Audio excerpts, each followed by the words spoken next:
I'm going to talk to you today about meaning in everything that happens in your life. And I'm going to tie it up with the Impact One, Impact Millions on the last part of the talk. But it is about my own life story. So as you know that, no, you probably don't know, but 20 years ago, I set up YCAP as a foundation, Yayasan Cinta Anak Bangsa. At that point in time, I had already 2 children, so age 2 and 4, and YCAP was my kind of non-biological child number 3. Then I have number 4, which is Joey, just graduated about, last year or this year.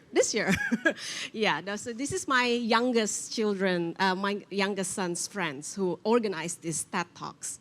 So the story went back to 1999 when I set up the foundation, thinking that I had figured everything out. People talk about meaning and purpose in life, right? Everybody wants to do something purposeful. I thought I had it all. Then YCAP was born. Fast forward 19 years later, this is something that I didn't think a part of my life that actually mattered to me or mattered to the world, for that, so to speak. But then just last year, that was September, I got invited to a program for social entrepreneurs in Harvard Kennedy School. And little did I know that that particular education phase, that was 2 weeks kind of program for social entrepreneur, actually changed the whole narrative of YCAP. The number one questions that people ask me: why do you do the things you do? Why did you set up a nonprofit social enterprise instead of going into business or working in the big companies? I always talk to them. I always respond by saying that it is my calling that God put in my heart, which is true. That was my 26th birthday. I was 26. So who's 26 here or about to be 26? It's a very critical year, by the way. A lot of things can happen and will happen, magical year. So I was 26, having a birthday, praying that night, what is it that you want, God? What is it that you want me to do for the rest of my life? You see, for a 26 years old, to ask that question, it's kind of weird. Usually people ask that question when they're 76. But I'm glad I did it when I'm 26, so I'm giving the best part of my life, not the rest part of my life, to serve others. So that was then. I asked about meaning. I asked, what is it that I need to do? And YCAP was placed in my heart, and I set it up back in 1999.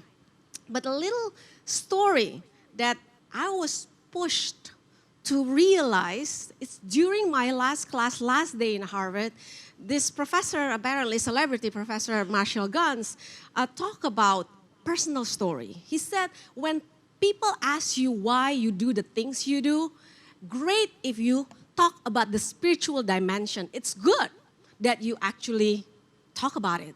People don't have that higher presence in their life at this very young age, but I'm sure there's more.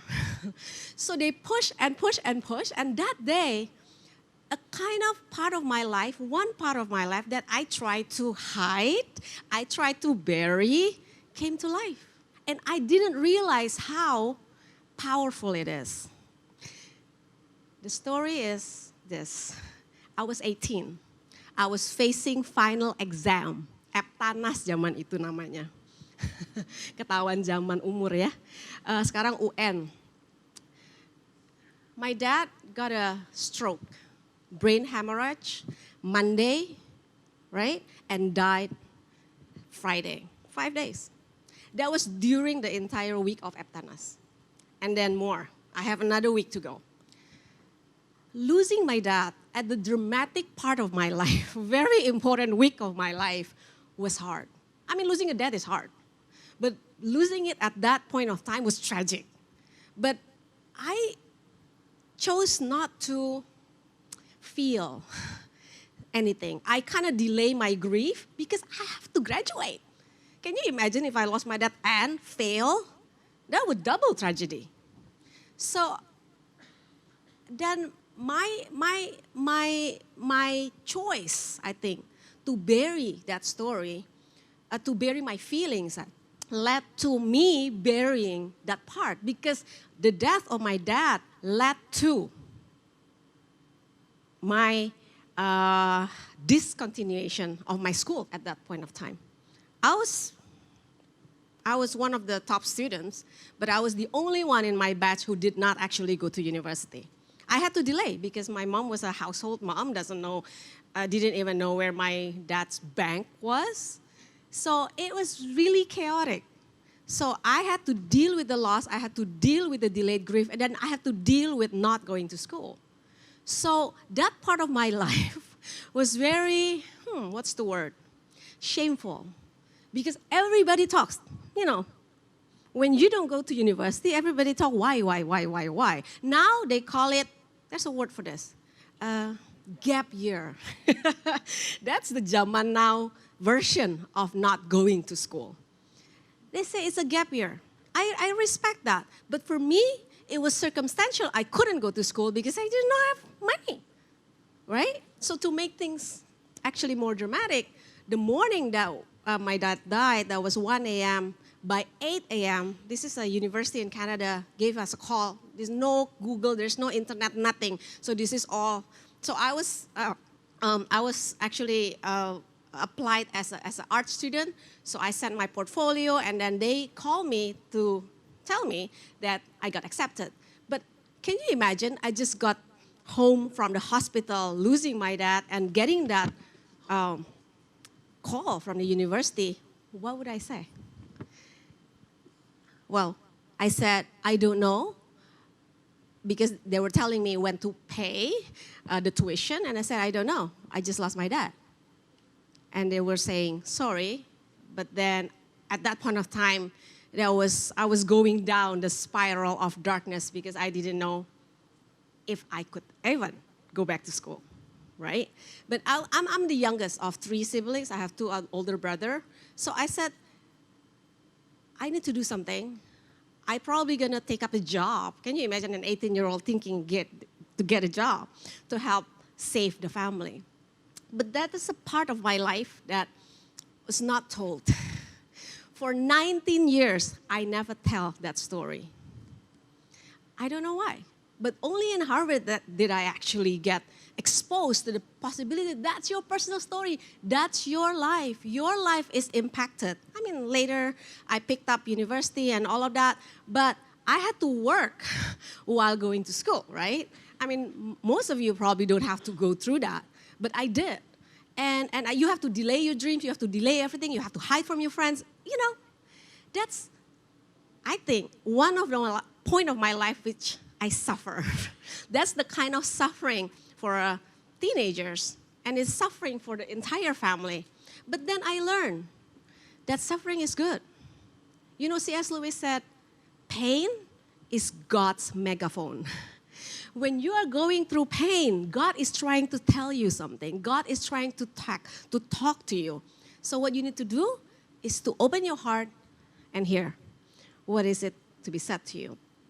So for 90 years, I never tell this story, but in Harvard, I learned that this is the one story, the human story. It's more powerful and stronger to be told to everybody. So I walked out with 2 dimensions now. When people ask me, why do you do the things you do? Why did you set up YCAP 20 years ago? I say there's a spiritual element to it, which is a calling. This is me speaking to God and give birth to YCAP. But number 2, there's an experiential element, which my experience, which I thought was shameful, I thought was something I want to bury, I'm not gonna tell the world, I wanna hide from, this actually has meaning. It has meaning why I actually, in 20 years, 56,000 school dropouts have gone through our Rumah Belajar and have been put back to school. And now, only this year, we sent out our first batch of university students, the children of the mothers of microfinance that we serve. And 3 million have already been touched by the work of YCAP in 20 years. So my life is impacted, and I impact millions. Imagine if each of you here, I don't know, 100 of you here, if your life is impacted, if you choose to do something to change the life of someone, there will be 100 million, at least, life will be affected. You see, start with easy, your mbak at home, your driver, people who work in your family. Make sure that their kids don't drop out of school. As easy as that. You know, there's 2.5 million who drops out of K to 12 years education every year in Indonesia. That's half of Singapore. But if you decide that you'll take care of your domestic helpers, 1-to-1 ratio, this dropout will come down. And it has come down. In the communities that we serve, we see the decline in dropout rate from 11 to 1% between 2012 and 2019. So I want to talk about impact. Impact, it's an important thing. Impact, it's something that is measured. What is it that you want to get out of your life with? Is it quantitative? Is it qualitative? You decide, because it's your life. You're going to write that essay of your life. But you need to be fulfilled. So everything that happened in your life, embrace it. The bad things, it's okay. Talk about it. Remember Oprah? Sexually harassed since she was like young by her own dad. He talked about it openly. And that empowers her, empowers the entire world. So impact one, impact millions. Because you have the potential to do that only when you find your passion and you want to do that, you know, purposeful, that your life will bless others as well. So thank you for your time. I hope my story, you know, can relate to you. Thank you.